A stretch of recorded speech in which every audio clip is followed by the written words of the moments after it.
Special counsel Robert Mueller broke his silence last week. His main point was that his report speaks for itself. But the report is 448 pages long. It is dense, and many just don't have time to read it. So we're going to spend some time every night this week digging into what the report does and does not say. William Brangham and Lisa Desjardins will be our guides. Through 2 years of this investigation, through the indictment of 34 individuals, and then spelled out clearly in his final report, Robert Mueller made one thing crystal clear. Russia attempted to interfere with our 2016 election. Here's the last thing Mueller said last week. And I will close by reiterating the central allegation of our indictments, that there were multiple, systematic efforts to interfere in our election. And that allegation deserves the attention of every American. And so that's where we will start. Volume 1 of his report. It's just over half of the total report, and it deals exclusively with what the Russians did.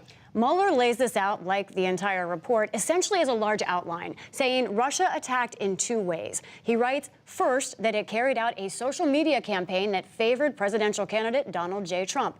And second, a Russian intelligence service conducted computer intrusion operations against entities, employees, and volunteers working on the Clinton campaign.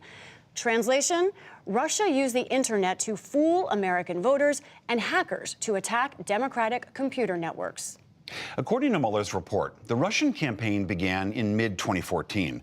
That's when employees of what's known as the Internet Research Agency first came to the U.S. to gather the material that they would later use in their elaborate social media postings. This is the IRA's headquarters in St. Petersburg, Russia.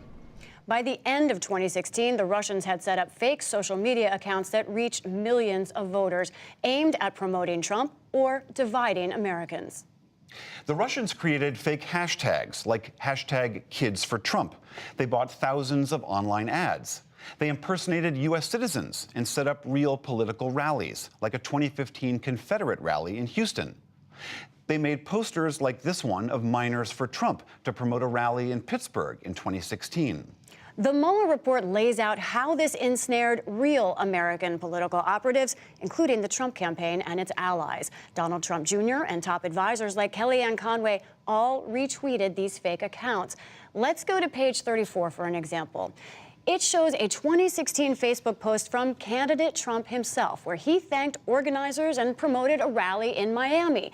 But Mueller writes that Russians in the IRA organized that rally and even used a fake Facebook account to brag that Mr. Trump posted about our event. According to the report, IRA staffers also posed as American citizens and tried to communicate with the Trump campaign to ask them for assistance coordinating some of these fake rallies. But the report notes the investigation has not identified evidence that any Trump campaign official understood these requests were coming from foreign nationals. And Mueller's investigators found no similar connections between the IRA and the Clinton campaign. Next, the report looks at Russia's hacking, concluding Russia's largest foreign intelligence service, known as the GRU, attacked the Democratic Party and the Clinton campaign. The investigation found the GRU stole the passwords and identities of network administrators and used those to get access to Democratic files. The report says the GRU's operations extended beyond stealing material and included releasing documents stolen from the Clinton campaign and its supporters. To release those materials, the Russians created online personas with names like DC Leaks and Guccifer 2.0 to establish a relationship with WikiLeaks, which then released these stolen files to the public.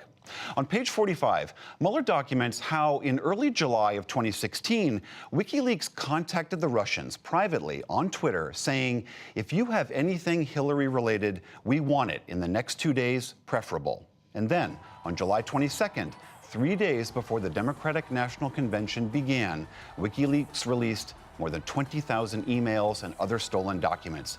It was a clear attempt to embarrass Clinton and weaken her candidacy.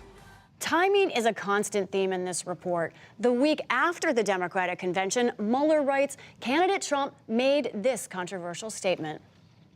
Russia, if you're listening, I hope you're able to find the 30,000 emails that are missing. I think you will probably be rewarded mightily by our press. Now, President Trump has repeatedly insisted this was a joke. But Mueller writes, within 5 hours of candidate Trump saying those words, the GRU targeted Clinton's personal office for the first time.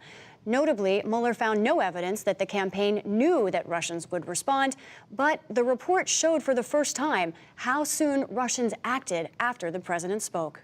There were other new revelations in the report as well. Mueller says the Russians directly targeted our election systems. They used cyber attacks against private technology firms that make election software, as well as officials in several states and county governments.